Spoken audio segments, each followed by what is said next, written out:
만약 정부가 자국 산업 보호를 명분으로 걷어가던 230조 원이라는 어마어마한 세금이 갑자기 멈추고 심지어 그 돈이 다시 민간 시장으로 흘러들어온다면 경제에 어떤 일이 벌어질까요? 기업들은 투자할 돈이 생기고 소비자들은 더 싼 값에 물건을 살 수 있게 되겠죠. 최근 도널드 트럼프 대통령은 미국 연방대법원의 판결에 극대노하며 외국에 수천억 달러를 퍼주게 생겼다 라고 목소리를 높였습니다. 대법원이 트럼프 대통령의 무기였던 광범위한 관세부과 권한에 제동을 걸었기 때문인데요. 하지만 시장경제의 관점에서 보면 이번 대법원 판결은 미국의 헌법적 가치인 견제와 균형이 강력하게 작동한 순간이자 트럼프 대통령의 주요 경제 무기가 압수당한 순간이기도 합니다. 행정부의 입장에서는 잃어버린 권력과 세수일지 몰라도 경제학의 입장에서는 시장을 짓누르던 거대한 모래주머니가 떨어져 나간 사건이죠. 도대체 왜 시장이 환호할 수밖에 없는지 아주 쉽고 명쾌하게 풀어드리겠습니다. 먼저 대법원이 내린 결론부터 짚어보면 그동안 트럼프 행정부는 국제비상경제권한법이라는 비상 버튼을 꾹 눌러서 수입품에 어마어마한 관세를 부과해왔습니다. 국가 안보를 이유로 행정부가 시장 가격에 직접 개입한 거죠. 하지만 자유시장 경제에서 관세란 무엇일까요? 결국 소비자와 기업이 부담해야 하는 추가적인 세금일 뿐입니다. 인위적으로 가격을 왜곡시켜서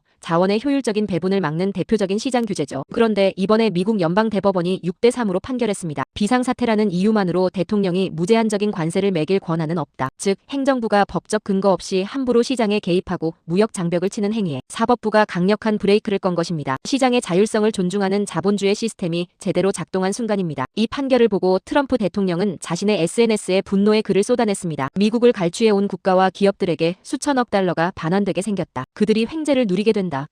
라며 재심리를 할 수 있는지 공개적으로 의문을 제기했습니다. 하지만 트럼프 대통령의 주장은 시장 경제의 기본 원리와는 상반됩니다. 관세는 중국 정부나 유럽 정부가 미국에 내는 돈이 아닙니다. 이 막대한 관세를 미국 세관에 직접 납부한 사람들은 바로 미국의 수입업자들입니다. 그리고 그 수입업자들은 높아진 원가를 누구에게 전가했을까요? 맞습니다. 최종적으로 물건을 사는 미국 소비자들입니다. 결국 대법원 판결로 인해 반환될 수 있는 최대 1,750억 달러는 외국 정부의 주머니로 들어가는 횡재가 아니라 미국 기업과 소비자들에게 돌아가야 할 정당한 그들의 자본인 셈입니다. 경제적 파장을 숫자로 한번 볼까요? 펜실베이니아 대학교 펜 와튼 예산 모형에 따르면 기존 관세를 되돌릴 경우 최대 1,750억 달러의 환급이 발생할 수 있습니다. 거기에 더해 미국 의회 예산국이 향후 10년간 기대했던 연간 약 3천억 달러의 국가 세수 계획에 커다란 차질이 생겼다는 점입니다. 정부 입장에서는 세수가 줄어든 격이지만 시장 전체로 보면 엄청난 자금이 민간에 남게 된 겁니다. 이 돈이 AI나 미래 산업 등 미국의 혁신 기술 투자로 이어질 수 있고 소비자들의 지갑을 열게 만든다면 경제는 훨씬 더 역동적으로 돌아갈 수 있습니다. 불필요한 무역 장벽이 거치면서 물가 상승 압력도 낮아질 테니 인플레이션 방어에도 아주 긍정적인 신호죠. 트럼프 대통령은 이거 재심리 안 되냐?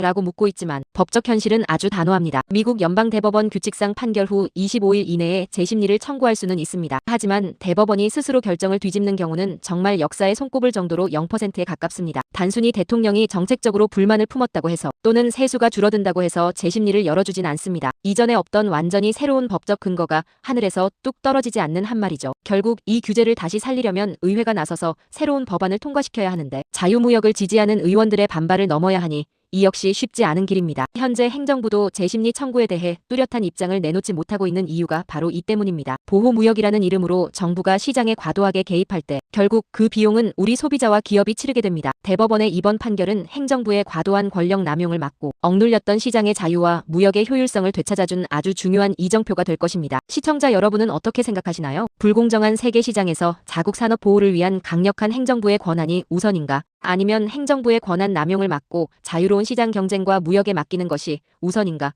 어떤 것이 경제에 더 이롭다고 생각하시나요? 여러분의 날카로운 통찰을 댓글로 자유롭게 남겨주세요. 오늘 영상이 유익하셨다면 구독과 좋아요, 알림 설정 꼭 눌러주세요. 시청해주셔서 감사합니다.